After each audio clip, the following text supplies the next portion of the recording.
And welcome back to Headlines. My name is Frankie Darcell. Thank you so much for joining me, the Right Reverend Dr. Rocky Brown is my guest, as well Deron Marshall, who's a political consultant, former chief of staff for 2 congressional representatives, an elected official in his own right. Thank you so much for joining us. There's a document called the Project 2025, and it is a conservative document with an election just about a couple of months away. And with polls showing a tight race, you know, we talk about polls, but I don't remember too many people galloping through our neighborhood to ask us questions. But polls are what they are. What we know is we need to vote. It is called the Project 2025, a collection of policy transition proposals that outline how should Trump win in November, and what some of those policies will be. It is known as the Presidential Transition Project, a collection of right-wing policy proposals from a foundation called the Heritage Foundation, which is a number of conservatives, to reshape the United States, get this, federal government and consolidate executive power should the Republican Party or that candidate win in 2024. We're talking about just a couple of months away. They are funded $22 million right now. And it's talking specifically about their mandate on leadership. And pretty much it is a playbook about what it is that how our nation should be shaped. It recommends abolishing the Department of Education. Yes. Whose programs would be either transferred to other agencies or terminated. Personally, kind of sounds like how the former president ran his business. Funding for clients' research would be cut, while the National Institutes of Health would be reformed along with conservative principles. This is real, y'all. Mm-hmm. This is a working document, and quite frankly, They ran out of champagne in certain parts of Washington, D.C., Deron, where you are, because they celebrated this past week with the Supreme Court justice's decision. This is a lot of what they're talking about. Let's just start first with that part. The departments they would look to do, the Department of Education. And you know what? From personally being an educator, that one really disturbs me because they're looking at cutting Title I money, eliminating it. They're talking about cutting free school meals and Head Start. That would affect the black community in a drastic way. That is so crazy to think about. I don't know how our children could survive without free school meals. Most of our children. Okay, but let you just say I just don't like blanket statements. I say that all the time. I don't care what the topic is. Well, when we say our, to God be the glory that I am my brother, my sister's keeper. Right. But I say that when we're talking about the community because the black community is not monolithic. Right. It is not monolithic. So when we say our, whether we're talking about encourageable kids, it's our kids. No, because that takes away from the kids that are doing the right thing. Most kids that I'm around. Those that are affected, there are kids that you work with that would be affected. Would be affected by that. It was so. They say they black women are so angry. No, I'm like, you mean the girl you work with might be angry, and quite frankly, you may have given her a reason to be angry. Let's start there. Go ahead. I guess what's on my mind, I can't imagine us not being able to provide a meal for our children who come to school. And a lot of them come to school because they are able to get a meal there. Right. And to eliminate Head Start, that pushes our children so back. And when you don't have a good start, you can't have a good finish. Right. So that part really kills me. And then the other part about this Christian nationalism, the Oklahoma, Louisiana, that's a part of that movement to push Christianity within our society. Mm-hmm. That would not fly in Philadelphia. Well, let me say this, especially for people that are hearing me refer to you as Reverend Doctor, and to hear you say push Christianity would be a problem. I think you need to clarify why you said that. Well, first of all, there are different forms of Christianity. And because I've chosen Christianity for myself doesn't mean I need to impose it on somebody else. And so we have to be mindful. I have a lot of friends who are of the Islamic faith. For years, I've worked with the Nation of Islam. I was a part of the planning committee for the Million Man Movement. On the 15th anniversary of the Million Man Movement, I gave the prayer representing the Christian community. I have different friends who are of the Jewish faith. So it's important that we understand the pluralism that we need to have in this country to function, and to push one aspect of a faith on everybody, to me, is not America. I want to go back to something you said in terms of the 2025 project and abolishing the Department of Education. And you talked about the importance of those children, Yes. many who will not receive a meal unless it were for what they received going to school during the school day, in addition to receiving those meals via the state, via the federal government, which is helping to fund those programs, during the summer months as well, and providing aftercare programs Right. in many of those cases. And when we talk about the 2025 project, it is already being implemented.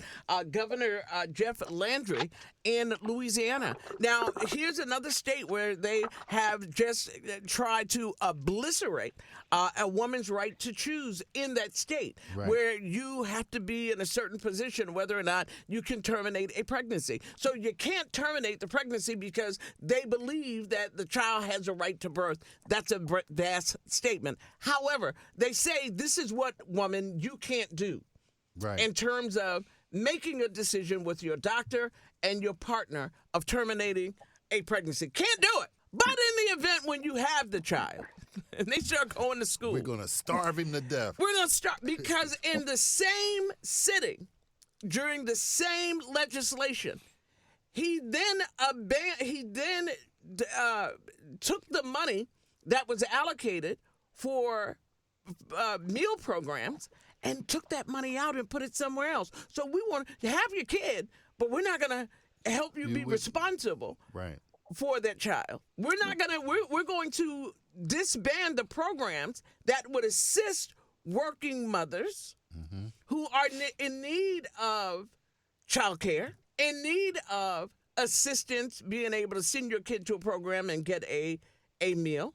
We're going to let that go. But have a baby and do the best you can. That's what we've been reduced to in this area. Deron, I just wanted to talk to you as well, just on that issue, and we're going to talk about a couple of more issues in the Project 2025 relative to, and you've worked in Washington, you've been there on the ground, just looking at abolishing the Department of Education and transfer agencies and terminate a number of those agencies.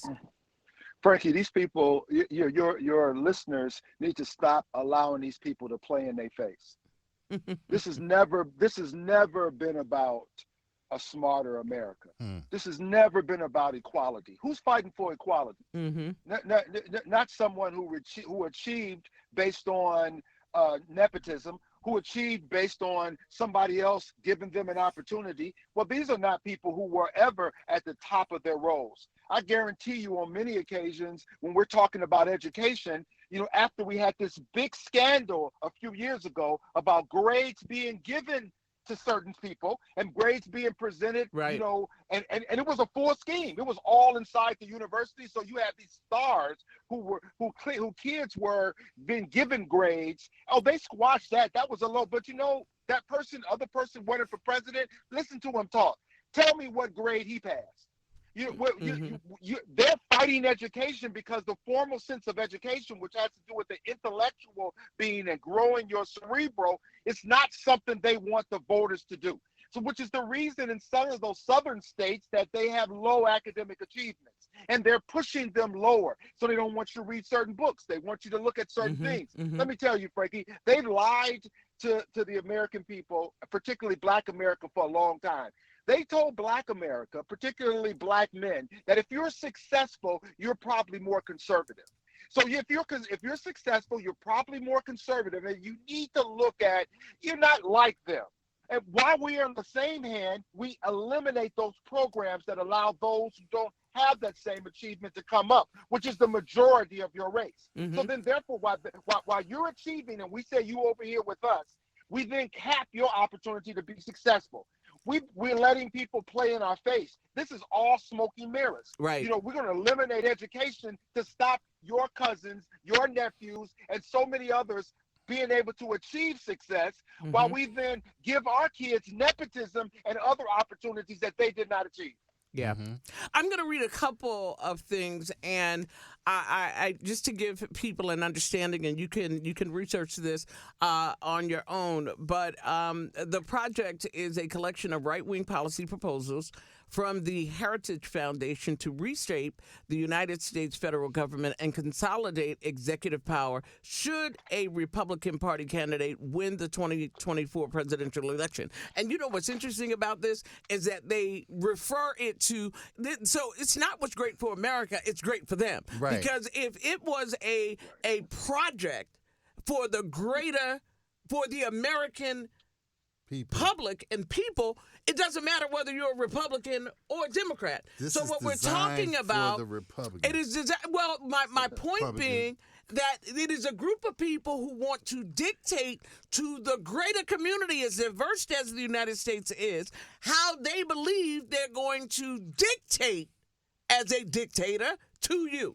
Now, let me move forward. Okay.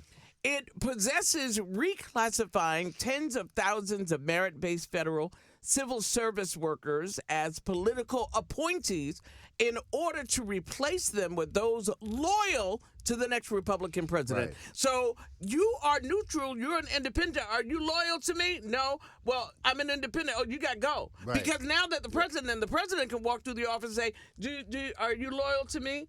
No. Okay, well, I'm firing you right now. Okay, so you have to go.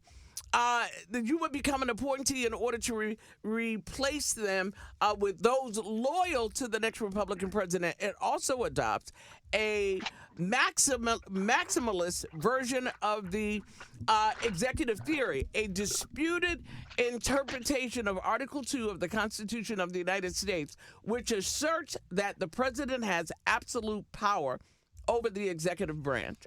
Y'all need to listen to this. Critics of 2025, Project 2025, have characterized it as an authoritarian Christian nationalist, Dr. Brown, plan to transform the United States into an autocracy. Yes. Several legal experts have asserted that it would undermine the law. Thank you, Supreme Court. The separation of powers, the separation of church and state, and civil liberties. Project 2025 envisions widespread changes across government, particularly economic and social policies, and the role of the federal government and its agencies. The plan proposes taking partisan control of the Department of Justice, the DOJ, taking partisan control. Right. So in other words, the Republicans, because this is a Republican document, will take control of the Department of Justice. The Federal Bureau of Investigation, the FBI, Homeland Security. Right. The Department of Commerce, Federal Communications Commission. Get ready, cell phones. Since I don't care. I don't care what they do. And you want to know what's up with your cell phone. Including social media. The Trade Commission dismantling the Department of Homeland Security. Yes. And sharply reducing environmental and climate change regulations to favor fossil fuel production. Let's keep in mind. Frankie. But wait a minute. Wait a minute. You know and have read the recent fundraiser that the former president had with a number of the oil magnates, where you give me $1 billion, and this is what I would do relative to what you can do with fossil fuel and the like. It's right there in our faces. Funding climate research would be cut, while the National Institutes of Health would be reformed along conservative principles. The project urges government to explicitly reject abortion as health care Yep. and eliminate the Affordable Care Act. and its coverage of emergency contraception. The project seeks to infuse the government with elements of Christianity. It proposes criminalizing pornography. Boy, the hypocrisy. Removing legal protections and against discrimination based on sexual orientation and gender identity. So when I hear you guys, and we talked about this in previous weeks, brothers, the few that you guys have talked to in the barbershop, well, things were better. Things were so much better when he was there. I had $2 more per week. I'm just saying, this is crazy. Rocky, your thought and your comment. Well, going back to what you said about the DOJ and the FBI, what they're proposing is to take them and make them directly under the control of the president himself. And with that, and they're also proposing in here, cities like Philadelphia where there's high crime, they would send in the National Guard to be the police department. So now you don't have community policing. You don't have that neighborhood cop around. You have the National Guard. They're also talking about taking uniformed Secret Service personnel and having them the police for Washington, D.C. This further allows, as the Supreme Court Justice Sotomayor said, the president, whoever it is at that time, to be able to go after his enemies and things of that sort. This reminds me as if we're going towards a form of Russian dictatorship. Right.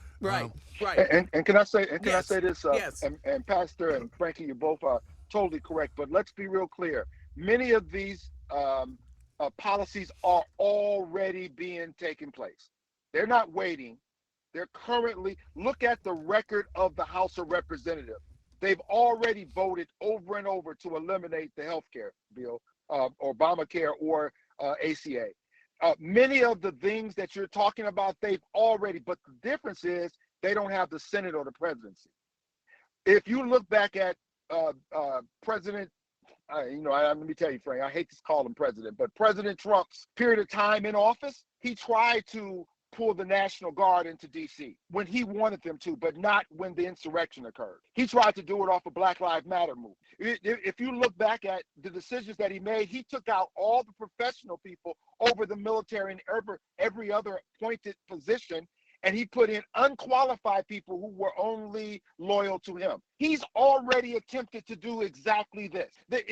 Like I said, we got to stop letting them play in our face. It's not what's coming, it's what's currently being enacted. Sure, absolutely. And the only thing that's stopping it, is we have a Democratic president and a Democratic Senate. Because the Supreme Court can talk all they want, but at the end of the day, if a law is passed, they have to govern by it. The problem is that so they say, you know what, abortion is illegal. But if the law passed, signed by the president, and they will have to end up dealing with that law regardless of whether they believe it should only be up to the state. Right. And we need to start playing long ball. Yes, we need absolutely. to start playing the long ball like they do. Let me say this, and I want to get this young voice on the show before we go as well. So I'm going to move really quickly, and I think, Jerron, you just made reference to the elimination of some things, and you mentioned that Black Lives Matter and what happened on January 6th and the like.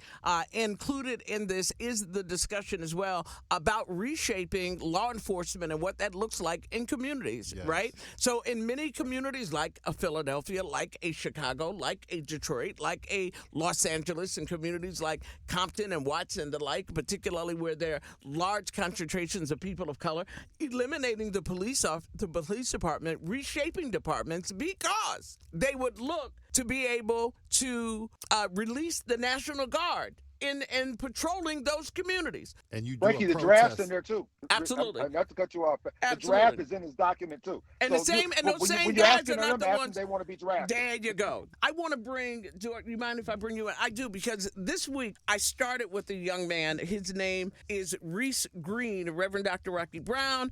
On the phone with us, Reese, is Deron Marshall, who is on the show. Reese is a rising senior at St. Joe's University.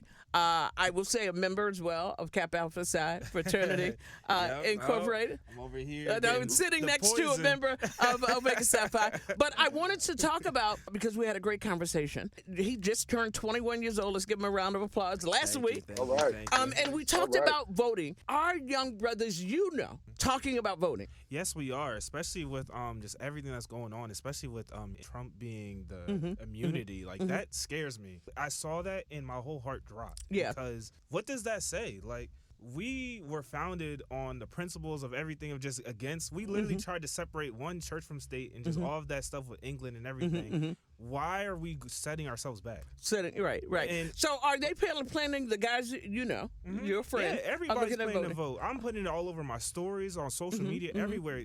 We have to vote. I want you to address the myths. What are young people saying, specifically young black men? Okay, I would say that young black people are saying that we're screwed either way, and pardon my language, but still, like, that's what we're saying. Honestly, it's a lose with Trump and a lose with Biden. And I will say that debate didn't help. Everything that's just happening in the political world, we're starting to see people just be like, I don't even want to vote because it doesn't even matter. And that's honestly so do you believe that they more likely because of that, or do you still think they're going to vote or not vote? I think that right now, to be honest with you, people are probably leaning towards not even wanting to vote. Okay. And that's when we got to really push harder to make people vote. What is it you think the message should be to that community? The message should clearly be that y'all voices are heard. As simple as that. You vote, your voice will be heard. Just don't assume. No, what do people need to say? What do grown folks at the table need to say to your community of people to bring them, to give them the confidence to vote in November?